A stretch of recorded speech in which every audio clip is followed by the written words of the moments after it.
Greetings and salutations. Thank you for joining us. My name is Johnny Nato, and you are at Embrace Your Storm. And thank you for joining us because we've got another exciting episode for you as always. Today we have on Mark Baxter. And Mark, would you call yourself a vocalist or a drummer or both?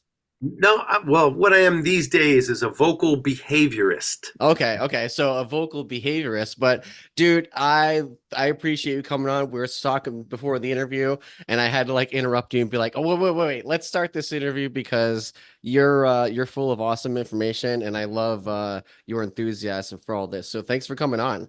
Oh, I'm very welcome. But Johnny, step number one in giving interviews, always record first. I know. I've done interviews where I've had an hour long awesome conversation and I was like, should I hit record now? And they're like, oh man. Because it's like we just get going, you know? And It's it's like, digital. You're not going to run out yeah. of tape, dude. You know what? It's honestly, here's what it is. I'm lazy and it makes my editing way easier. Like Yeah, that's what it is. Like, so but you're right. I should definitely hit record. But because uh your story is the most amazing by far. dude, I appreciate it. You know what? I'm getting better at taking compliments or whatever you want to No, call it. But it's not a compliment. uh, Your life is freaking wild. dude, I appreciate it. And you know what? I guess maybe I am doing my thing like we were talking before the interview, even just doing these. Like I want to inspire people to create, and if that's what I do, then good, because that's what I want to do, Yeah, you you're know. inspiring people to live Well, I guess that's even better, honestly. because I never thought of it in that way. if somebody is on the precipice when they're right there at that moment where they're like, what's the use of living, right? And Mm, unfortunately, it happens it does. a Yeah. lot of people. And it is just one of those moments that when you're a well balanced, chemically, neurologically balanced person, it's hard to relate to somebody that's suffering from that kind of anxiety. Mm. You would be the perfect person to talk that person out of doing themselves in, simply because the hill that you climbed is so incredible, so noble, and the road back for you was took such courage for you Mm. to head into the unknown like that. Mm. That's literally what scares the bejesus out of all of us, is that unknown tomorrow, right? Yeah, for real. No, And I appreciate. Yeah. you faced it head on, bro. You are a trophy winner. Yeah, I appreciate that, man. Because my response usually to when people say kind words to me like that is like, well, I didn't do anything different nobody else would do. But the more people I talk to, the more they say, no, man, not many people would have did that. You know, they're like, I probably wouldn't have. Like, so, What amazes me is that you're not angry and bitter. well, I mean, I was for a few years, don't get me wrong. Like, I thought it was a sick joke being played on me the first couple of years. But No, but I it, know guys that are angry and bitter their whole life, and yeah. they don't have anything like your story. And so it's just your manner, your demeanor is just amazing.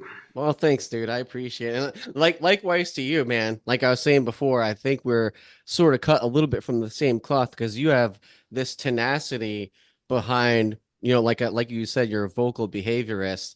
And I really hope we can get into like your whole chasing down.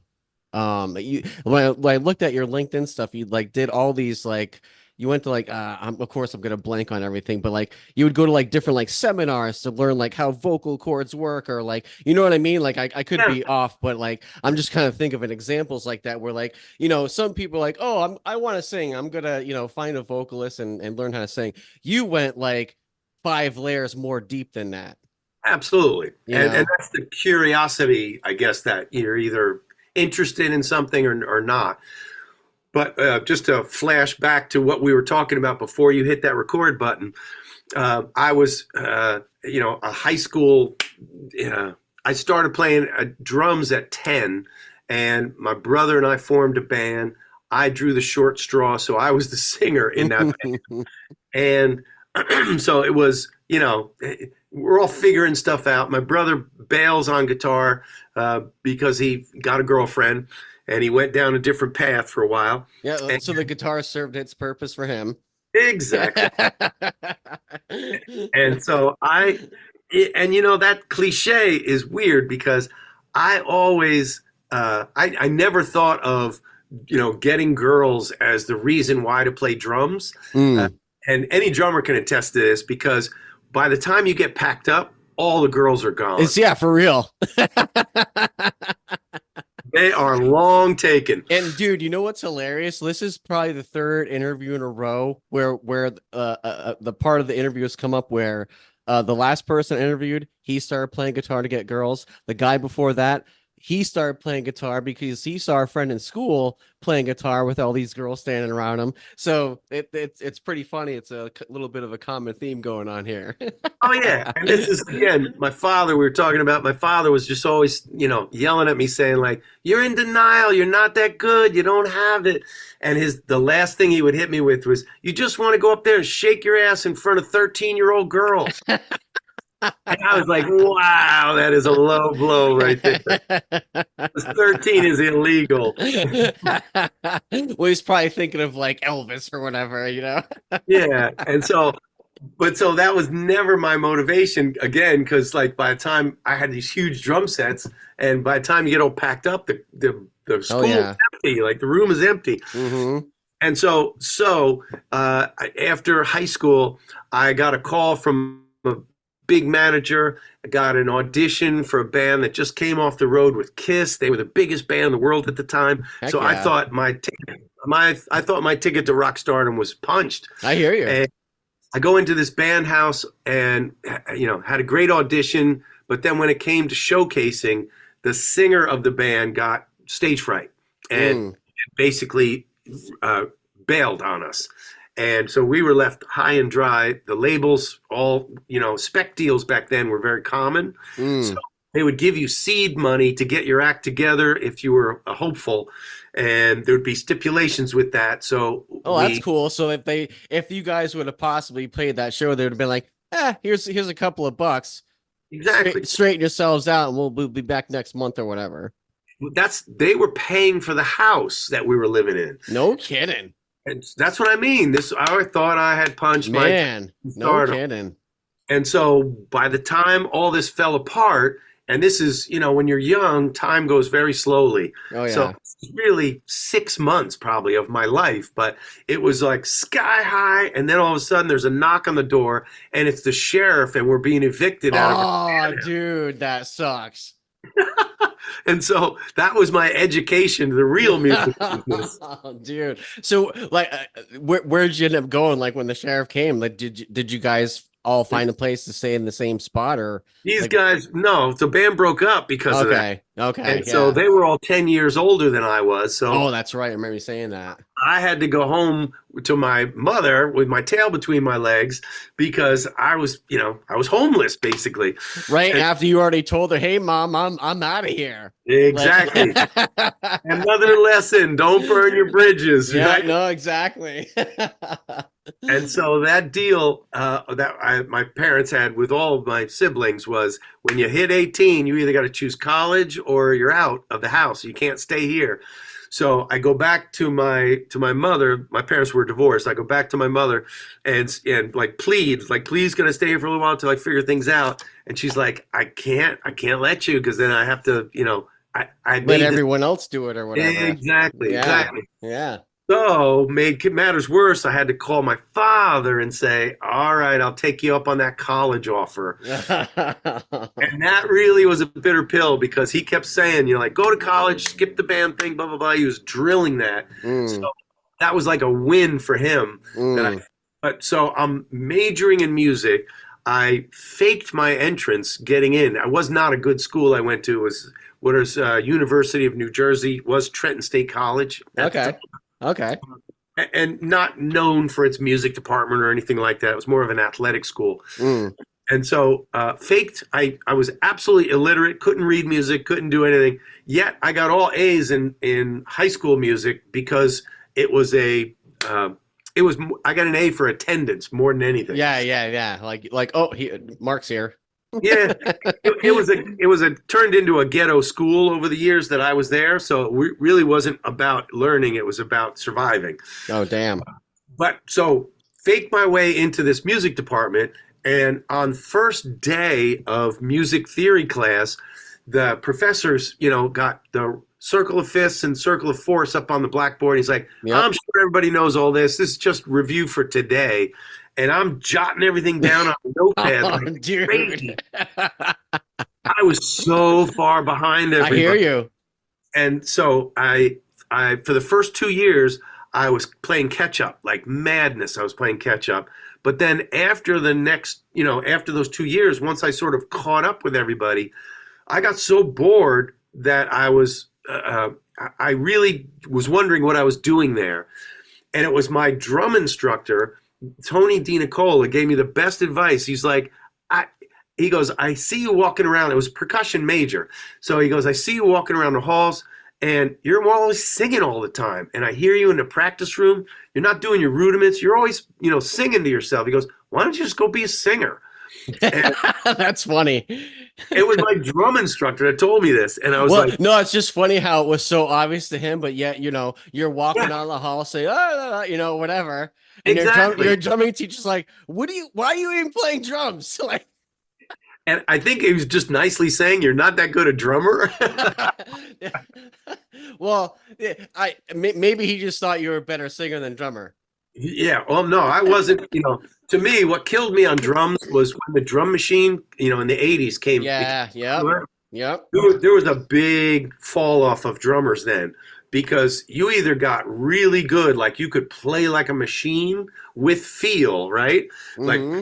to me, right in there in the beginning of the '80s, drummers got incredibly good because they had to keep up with click tracks and drum machines. Yeah, the DOD 808 or whatever. That was like, Yeah, yeah, man.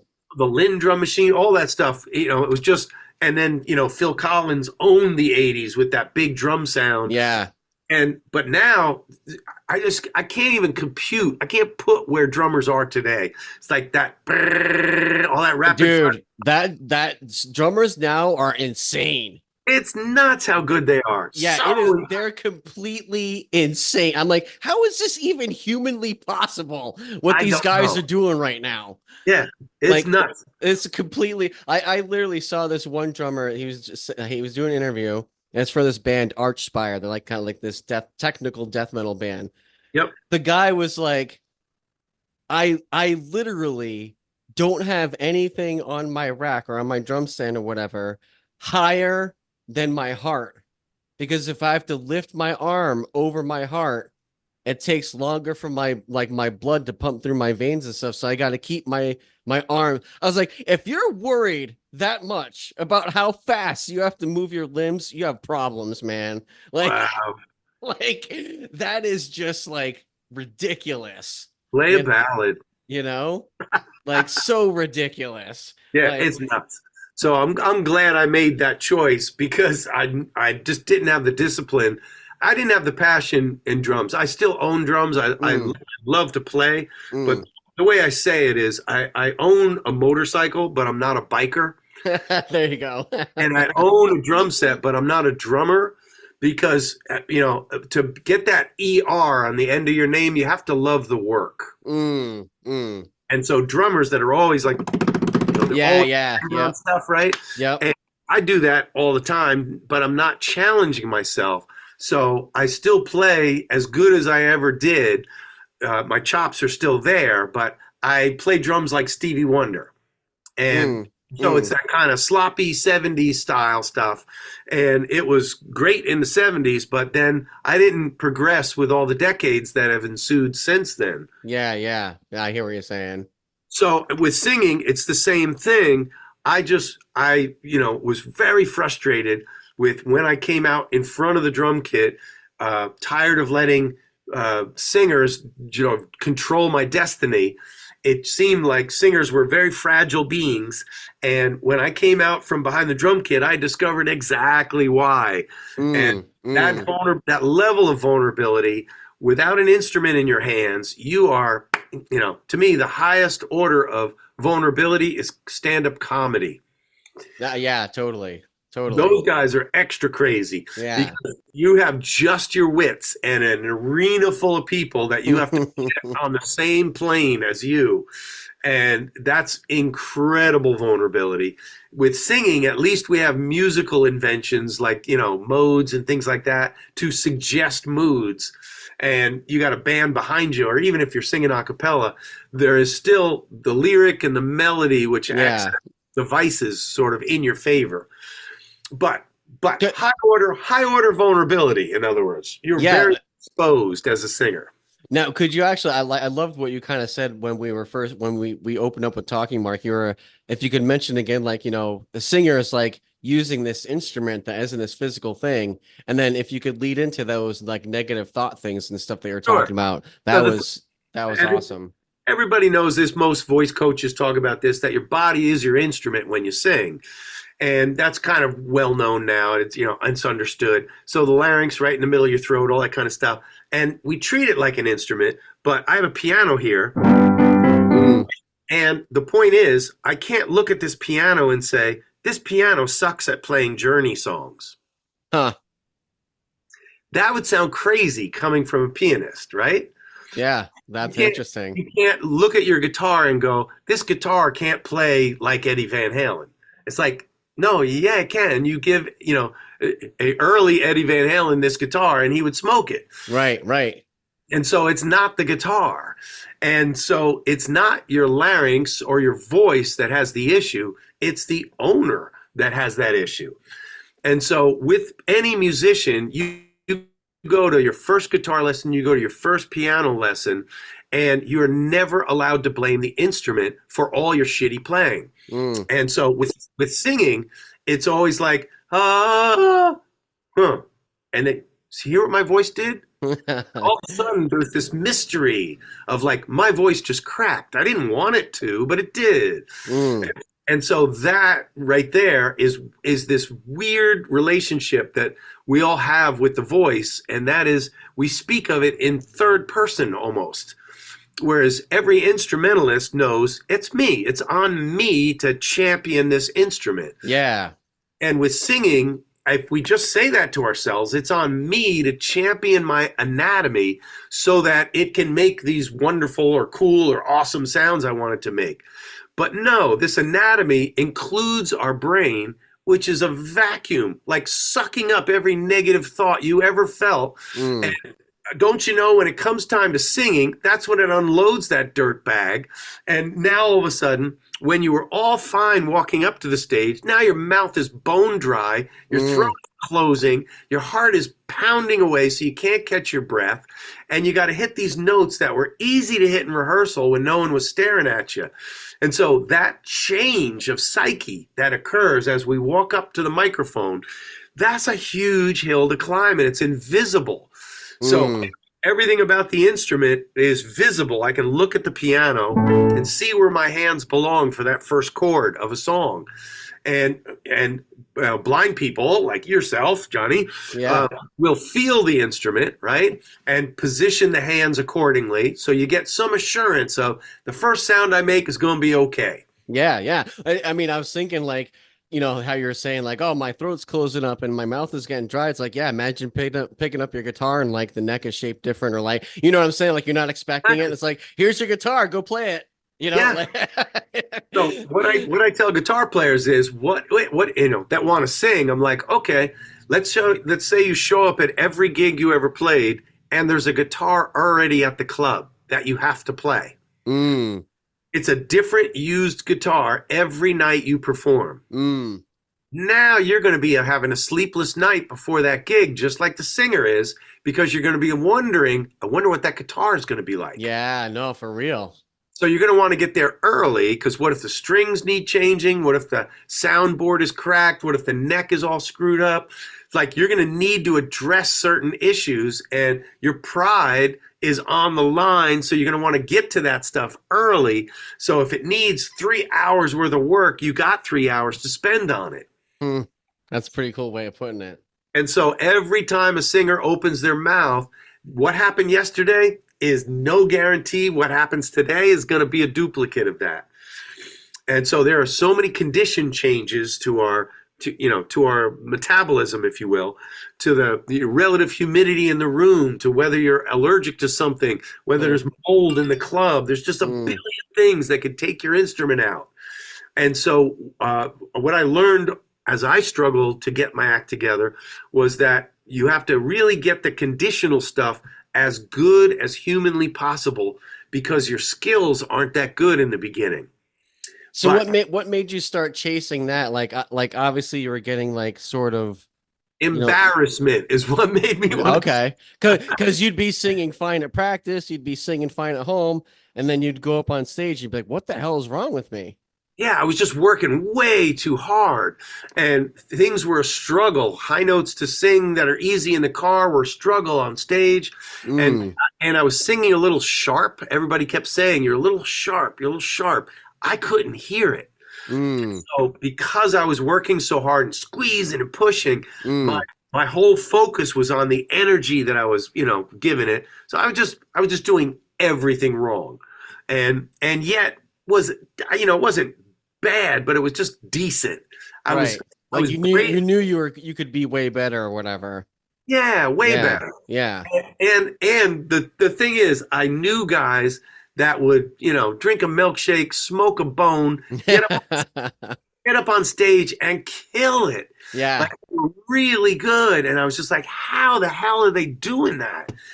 And when I would talk to those guys, they always had that attitude of like, oh man, you're just in your own way. You just, about the negative stuff, right? Hmm. And I'm like, yeah, but when I just, relax and go do it, it sucks even worse. So I was just caught in a loop, and the loop is a real thing because your brain is also encased in darkness. Mm. So it uses feedback coming in from all kinds of sources, and the history that you've amassed, that film is in playing in the brain constantly. It's Oh loop, yeah. right? Subconscious can be a good or bad thing. Exactly. So right in those moments of truth, every mistake, every flop, they come up and they get played on the big Technicolor screen in Mm, my mind. mm. And so to get rid of that stuff, you've got to be proactive instead of reactive. And what that means was for me was really hop on the conditional stuff because those are kind of objective. Drink more water, get more sleep, Mm. exercise, vocalize, which is just vocal exercises. And the reason that's different is that when we sing, it's subjective because anybody can think you suck as a singer and anyone can think you're great as a singer. And those two people can argue till they're red in the face, but it's only what you think of yourself as a singer that matters. Mm.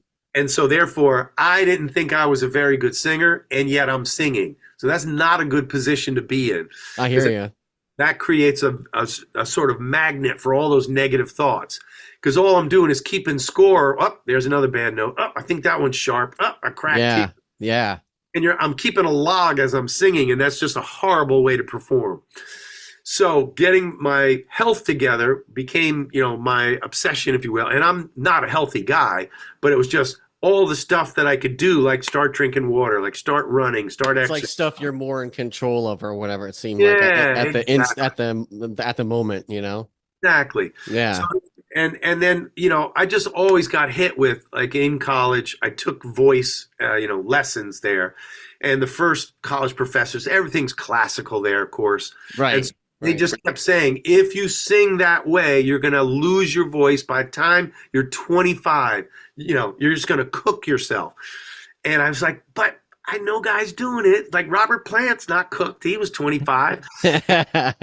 And so I just didn't believe him, and that's what led me to ask doctors or chiropractors or other professionals like physical therapists. I was like, what is going on here when I'm struggling? What exactly am I doing?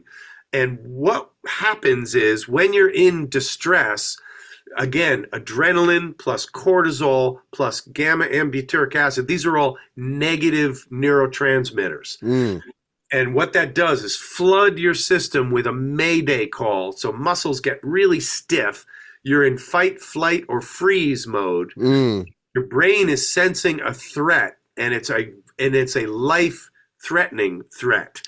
And so it's not, but it's just singing, but your brain can't discern between a physical harm and an emotional harm. And the emotional harm is just social. So our brains are so social that it's just, my brain was just really concerned with like me bringing shame onto my family name or something. I don't know. But in other words, it's just when your brain is a prediction machine and it is predicting disaster if you go up on that stage and try to do what you failed at again. And so, and I was doing it nightly. I was in a cover band and we're up there, singing 5-6 nights a week. And like I said, I'm barking through the songs, I'm singing, I'm able to get my act together. We were a working band, so it wasn't horrible, but I just wanted to be one of those singers that people admired. Mm. And one of those singers that I admired. And so I tried the health path. That didn't get me much, but it was a little bit better. Like everything I did was just a little bit better. Mm. And so taking voice lessons then after college were more rock oriented. I went into New York City and studied with a woman named Katie Agresta, who, now is a famous rock coach. Back then, she was known for working with Dee Snider of Twisted No kidding. and Cyndi Lauper was her That's big. cool.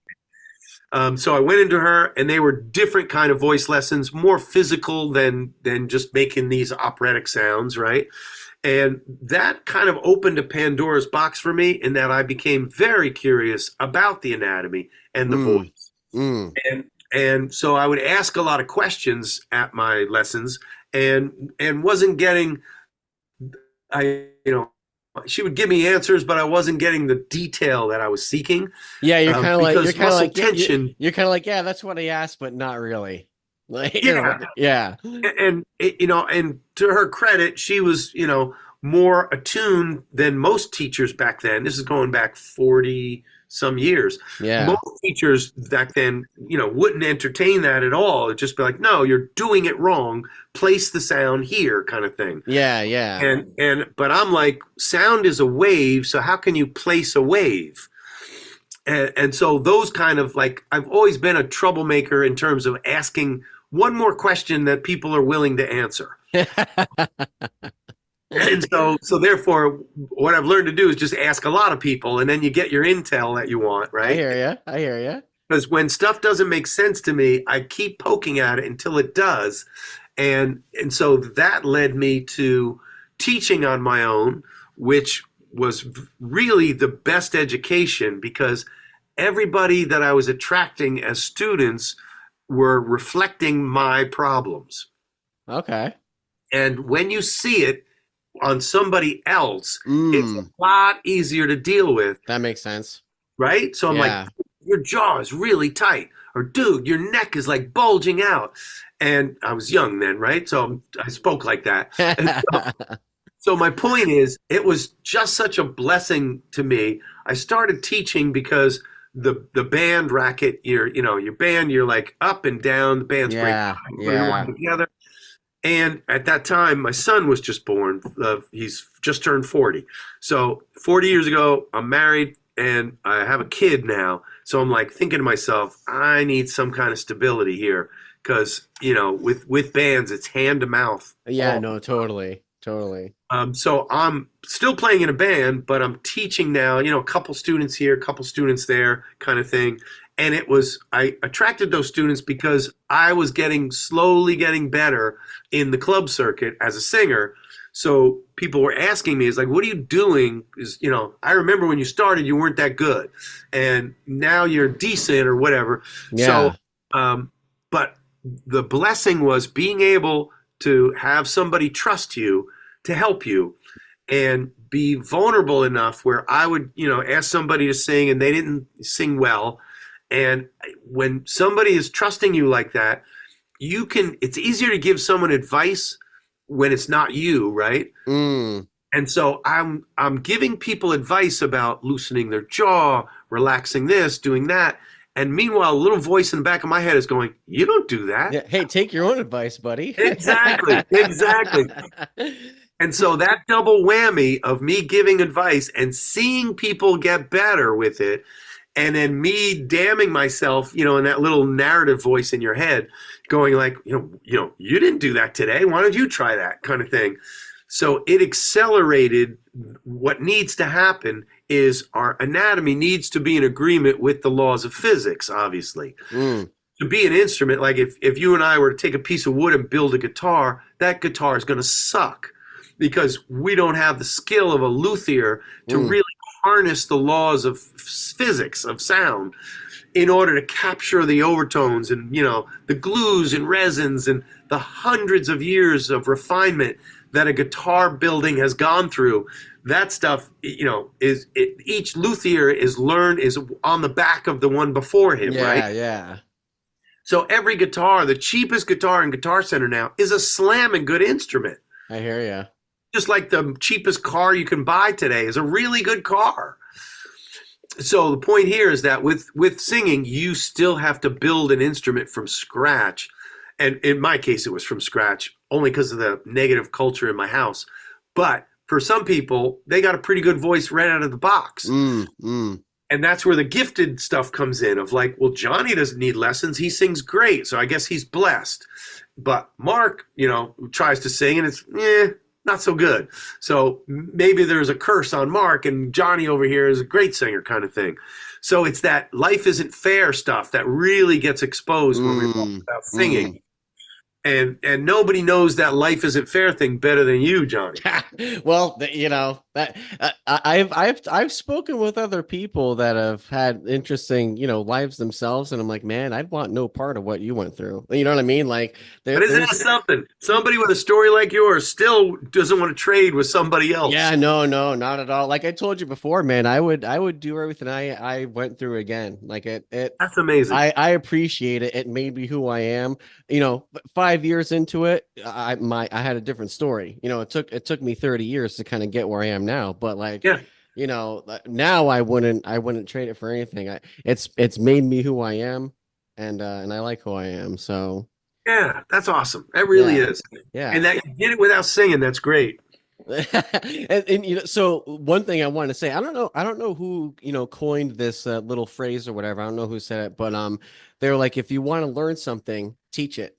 Oh yeah, and that was Woody Allen, and okay. the rest of that is, if you want to learn something, teach it, and those who can't teach well, teach Jim. There you go. But like, so you like unknowingly, like you said, you were making yourself better, but you didn't realize what you're doing at the time, which is kind of funny.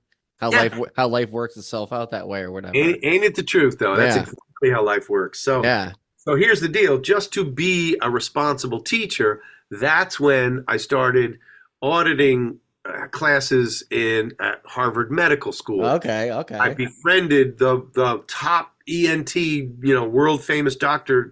Steven Zeitels is in Boston here. And through the students that I was working with, I would hear about him. He invited me in to literally, I've been using lasers on cow larynges. And, he sort of took me under his wing for a little while because he always said to me, I allow vocal coaches to come in and you're the only one that comes in. This is going back 30 years now. Yeah. But I was just so damn interested in learning facts instead of the myth stuff that surrounds so much of singing education. It's right, because it seemed like singing education would learn in their own language how to kind of explain stuff, but you're like, no, I want to really know what's actually happening. Exactly. Like it's fine to use these buzzwords. I get what you're saying, but like I want to actually know. And so like you went to like the doctors that are just like, oh yeah, well this is what's actually going on. Right. Yeah. And then once you understand the mechanism of how the larynx is pulling the folds to sing a high pitch and all that stuff, then I can explain it in 1,000 different ways depending on what someone would understand. Totally. So it makes me a far better teacher knowing exactly what the anatomy is doing, knowing exactly what acoustics doing, and knowing none of that matters. Because we all learned to speak when we were 1 year old. Nobody taught us how to make an E vowel or an O or an Ah because we didn't know what a tongue was. We didn't even know what lips were. We didn't have any vocabulary yet. Mm, Yet we mirrored mom and dad and made the sounds they made and learned to communicate without any instructions. that's true. So accents, the loud voice, soft voice, whiny voice, nasal voice, all that comes from mirroring mom and dad and the kids in the neighborhood. And all of that is heavily programmed in the algorithm in our brains. And so that's what's, really piquing my interest these days is I get somebody that's really stuck in a behavior, in a negative behavior, which is why I coined the term vocal behaviorist, because all of the mechanical stuff that the voice, the pull of the folds, the way they close, the air pressure, all that stuff, yes, that all has to happen. But without permission from this psyche, my hands aren't going to learn a Journey song on piano. Mm. If I have this belief that the Journey song is really hard and therefore, I can't do it kind of thing. Yeah, no, I hear what you're saying. Like it was interesting when we first started the conversation. You were talking about I don't remember how you got to it, but basically you're like, but then there's all these negative thoughts in your head because you're Yep. you were saying how it's this instrument that you can't see or touch or whatever. But then Exactly. when you started talking about the negative thoughts, in a second I was like, wow, I know where you're going now, and I never thought of that before. Like Yeah. really, just like allowing yourself to be the instrument you are instead of self-sabotaging or whatever.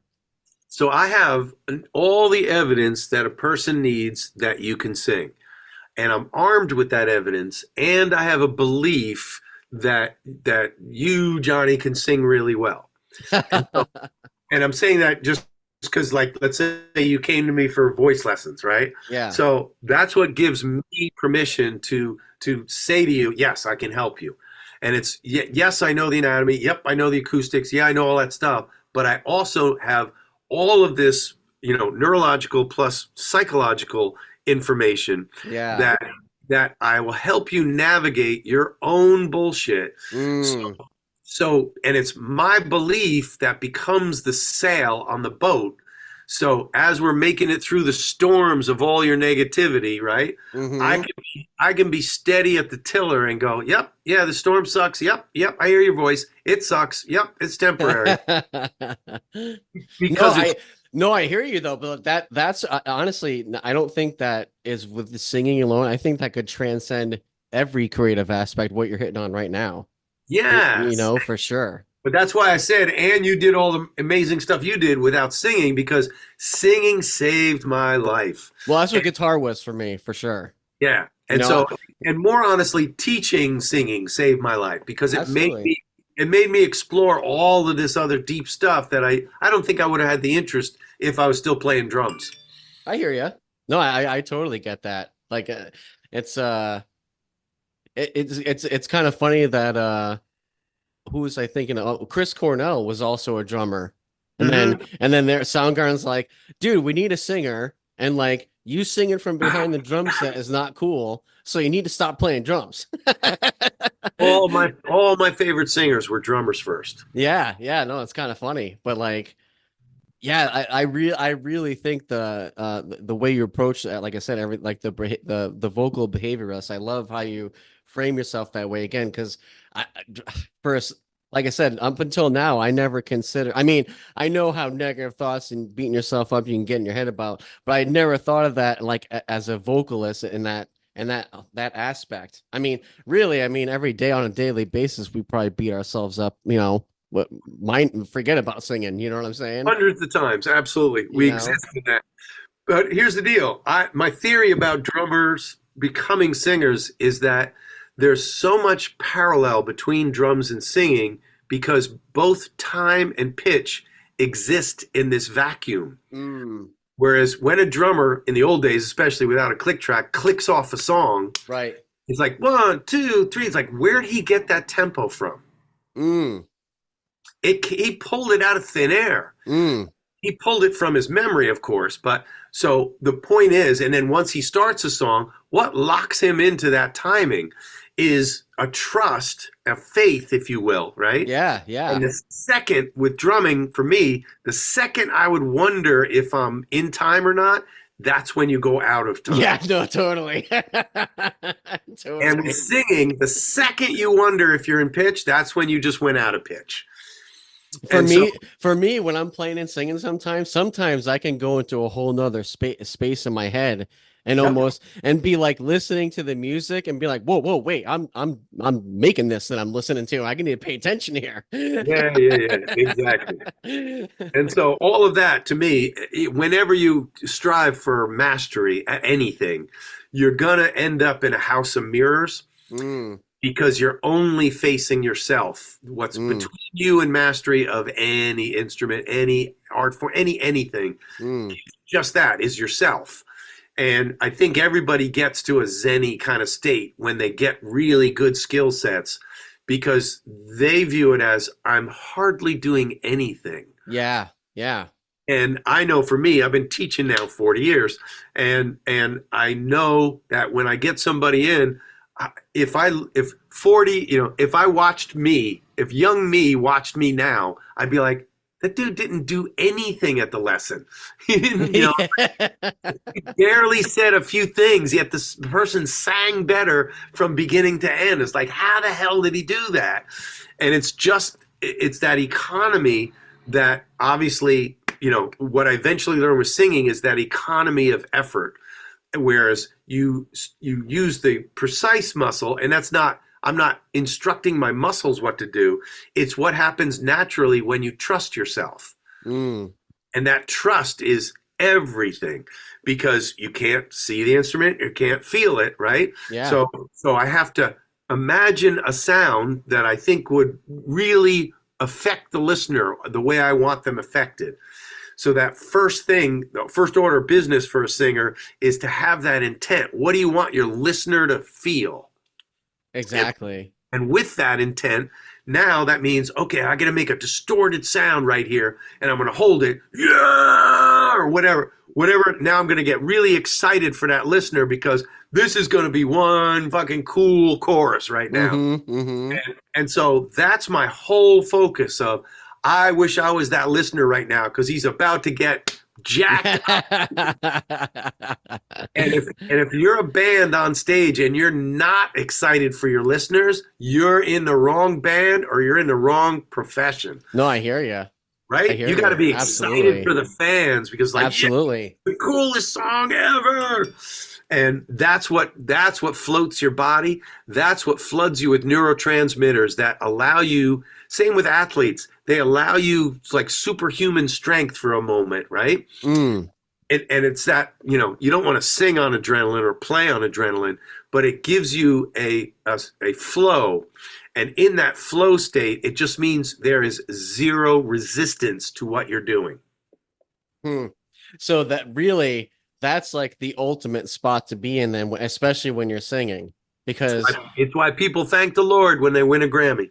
yeah, because like it's almost like you're in that state, like I was just saying, where there's points where I could be playing and singing at the same, or and kind of like off in another spot, almost viewing it from not, I don't want to say an outer body experience, but like looking at it from like as if I were in the crowd, but I got to pull myself back in. But like for someone just singing, I could see where it's just like that's like the place to be. Like that's when a singer sounds like it's in their they're in their element.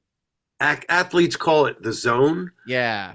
And so when they talk about it, they're like, I saw nothing but the ball. Yeah. And Yeah. therefore I didn't see the defense. I didn't see anything. I just saw the ball. Yeah. Yeah. And with singing, it's musicians. Every musician can understand this. After the gig, right? We're talking about microsecond stuff, like, oh yeah, when you came out of that chorus and I can't hit the up. Exactly. And it's Yep. like that happened in a split of a second. Yet we all have a memory of it, and we could talk for a half an hour about one split of a second Absolutely. that Yeah. occurred. So Absolutely. that's how fast the brain can process. And you know this from the accident when you suffered. When you're in the accident, everything is in slow motion, and Yeah. because your brain goes into hyperspeed, and then it protects us by blacking out so you can't relive the Oh trauma. yeah, no, dude. I think I kind of told you before. Like I remember minutes before, Yep. and I can remember waking up in the hospital. I don't remember anything in between. Yeah, it's a black box. Yeah, yeah, yeah. And so the brain is going to protect you any way it can. And sometimes it protects people by choking them off and not letting them sing. Yeah, I was gonna say before the brain is a very funny and finicky and Yeah. powerful all at the same time. Because it's dark in there and we tell it lies. Yeah, or we believe lies that people tell us. Yeah, You, exactly. you know? Exactly. Yeah, Exactly. yeah. And so that's it in a nutshell. And I know, again, if 40 years ago, if I heard this, I'd be like, that's bullshit. Because because it sounds too simple of like, oh, No, I hear you. I totally agree with you. Like, going through what you went through and amount of years, decades I've been at it, it's like I see it very simply now.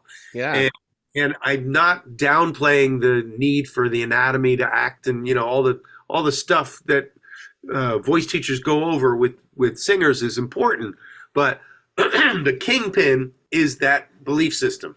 yeah. No, absolutely. The kingpin is yourself.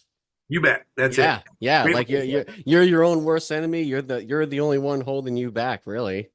So, and what I do, the it factor that people put in quotes of Yeah. like, so to me, the it stands for I stands for identity and T stands for trust. Hmm. So to me, when I hear a singer and they got that it factor, it's because they're now comfortable with their identity Yeah. to the point where they trust themselves. And Yeah. that is a beautiful thing to witness because it's so rare. Yeah. No, I believe. Yeah. Absolutely. I And guess that's what, I guess that it factor is kind of the zone, sort of like that. yeah, exactly. Yeah. Totally. Exactly. Because if you're Totally. doubting yourself, right, then you can't Yeah. get in the zone. And if you don't trust yourself, you can't get in the zone. Exactly. Yeah. Yeah. No. This And is so all awesome stuff. I find that pursuit of that, to me, like I said, just pursuing singing, being vulnerable enough to be bad and then go through it, taught me so many life lessons that I used to have a lot of anxiety, a lot of depression, that kind of stuff, and it allowed me to put it somewhere very proactively. I Whereas hear you. now I can dip into a pool of emotion and not have to be sort of immersed in it. I have this beautiful, if you know what spelunking is, like Oh cave. yeah, yeah, yeah. Cave Yeah. diving. So yeah, so I think of singing as spelunking, where I'm holding onto a rope and I dip down into this dark cave of emotion. Mm. And if it gets a little scary down there, I start getting too upset. I tell myself, number one, it's just a song. And number two, I can always tug on the rope. That's the music, and it will lift me back up again. Hmm.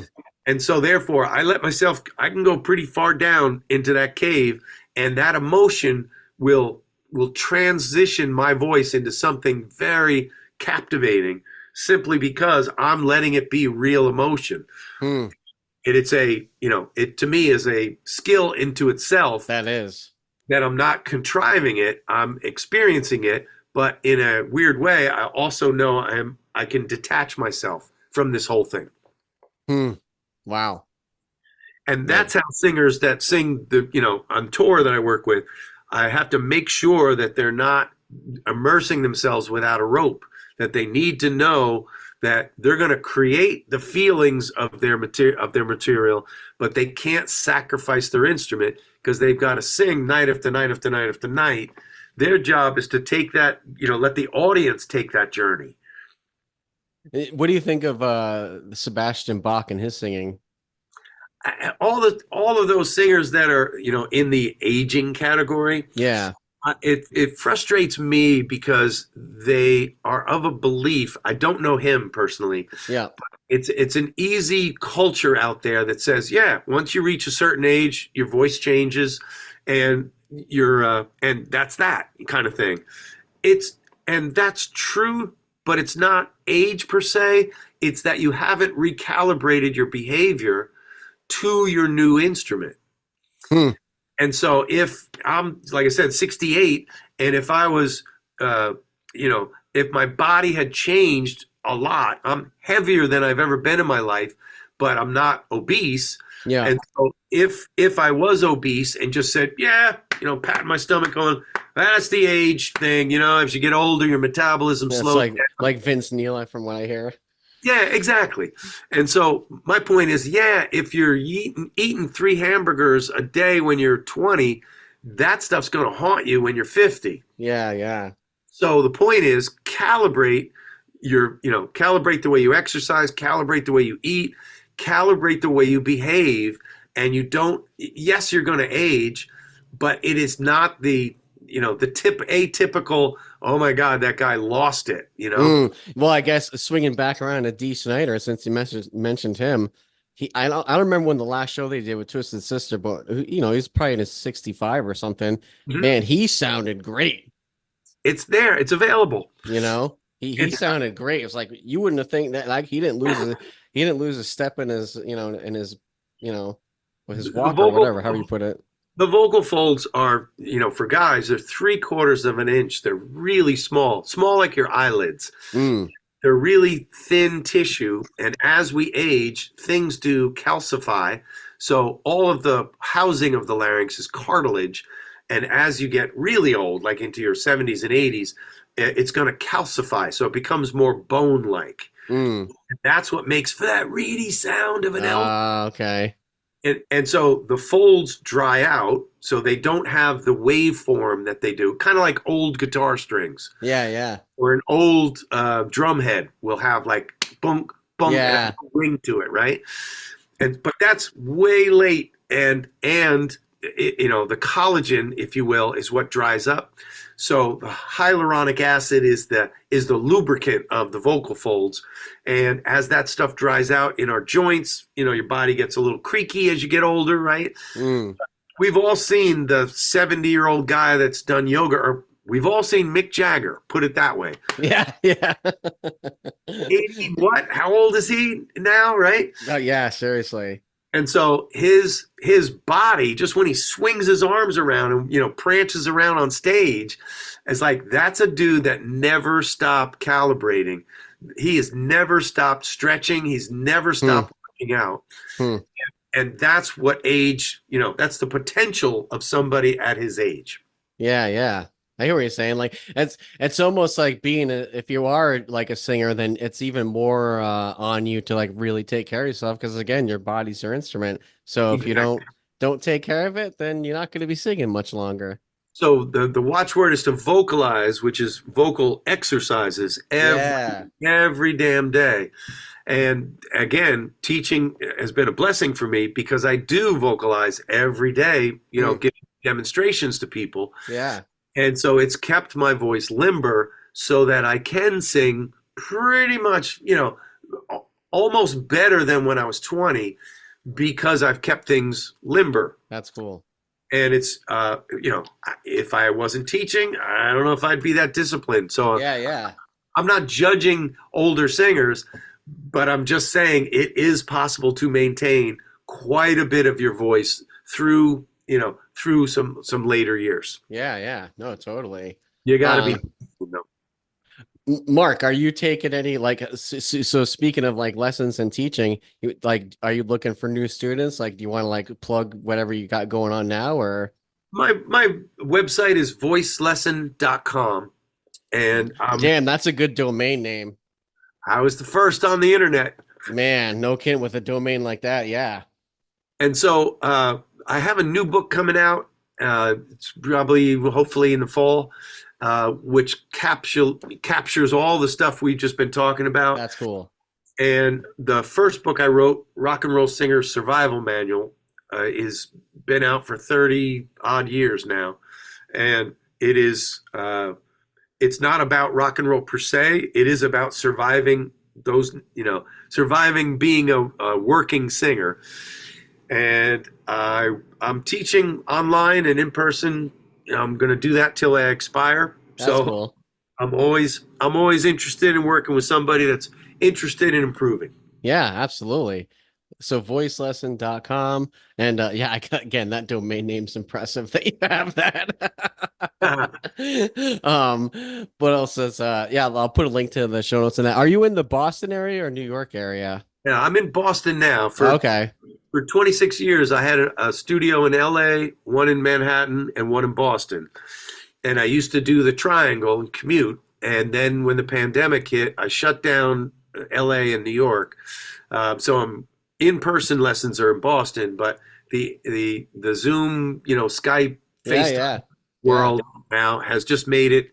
I've always had a global clientele, but now it's easier than ever to take a lesson with whomever, whenever. Yeah, absolutely. That's pretty awesome. Man, Mark, I probably could talk to you for a few more hours, but I think I have a few other meetings later today. So, It's been a pleasure, Johnny. dude, I love this interview. This is one of my favorite interviews, and I've done thousands of them. I've been doing interviews since like 2009, and this is on top. So I appreciate your time, I'm dude. glad I got to meet you. Your story is going to power me through the rest of my life. Well, I hopefully we can stay in touch, and who knows where things bring us. But Anytime, my friend. yeah, dude, yeah. And again, thanks for coming on in your time, and everyone. I hope you were inspired by Mark here because he's an inspiration to me. So everyone, you know what's going on here. Thank you for checking out the website. Go to embraceyourStorm.com. And all the other episodes are there. And oh, I haven't mentioned this on this podcast, but I have another podcast going on called Soundbite, and I do live reactions to new metal songs. So if you want to check that out, Soundbite, it's on the same website as Embrace Your Storm. And everyone, thank you for listening, thank you for downloading, and don't forget to embrace your storm. See ya.